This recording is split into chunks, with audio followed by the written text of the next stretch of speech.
I'm here with Eric Pryor, who is the president and CEO of the Pennsylvania Academy of Fine Arts. And Eric, we're going to talk about where we're standing in just a little bit. But first, I feel like when people think of PAFA, they just think of it being an art school. But there's so much more going on here, right? No, we are the first art school and museum in the country. We were founded in 1805, so PAFA has always been a museum and had an amazing permanent collection. Speaking of some of your collections here, you have an exhibit right now that is just recently opened. We're standing kind of in a portion of it, but we'll take you around in a little bit. Tell me about Rising Sun. Well, Rising Sun is an exhibit that was inspired by two things. One was Ben Franklin at the Constitutional Convention. There's a sun on the back of George Washington's chair, and he was asking, is that sun rising or setting on our democracy?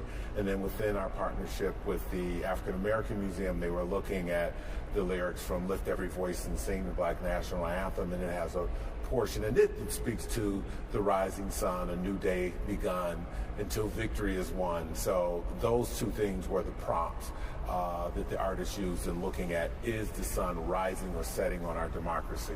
And there are some really incredible pieces here.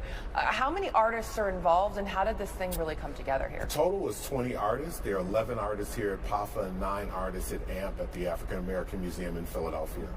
Oh, this is just incredible. You have to come check it out. Like I said, just very recently opened. But as one exhibit opens, another one, as you mentioned, the sun's setting. Another one is leaving. You still have one last chance to come catch some other things, correct? Making American Artists is an incredible exhibition. It really speaks to artists from 1776 to 1976, and it's not chronological. It's bringing works together in conversation with one another that oftentimes people wouldn't see. So you see Charles Wilson Peale, the artist in his museum, next to a self-portrait of Joan Brown, a contemporary artist. And so to see those kind of works in dialogue with one another is extremely exciting. I'm sure people have walked past this building multiple times. Come on in and stop in. How can people get involved? Because it's much more than just coming to see the exhibits here, right? Totally. We have classes for all ages. For our kids, we have a summer camp. We also have continuing education classes. So you can come take a class and learn how to paint or sculpt. So it's a little something here for everybody. And people can find all of this information. All of it on our website, along with our hours, Wednesday through Sunday, in terms of visiting the museum, but the classes happen all week long. Oh, beautiful. All right, well, thank you, Eric, for your time. We're going to go wander around a little bit more after the break, but right now the 215 is going to be right back.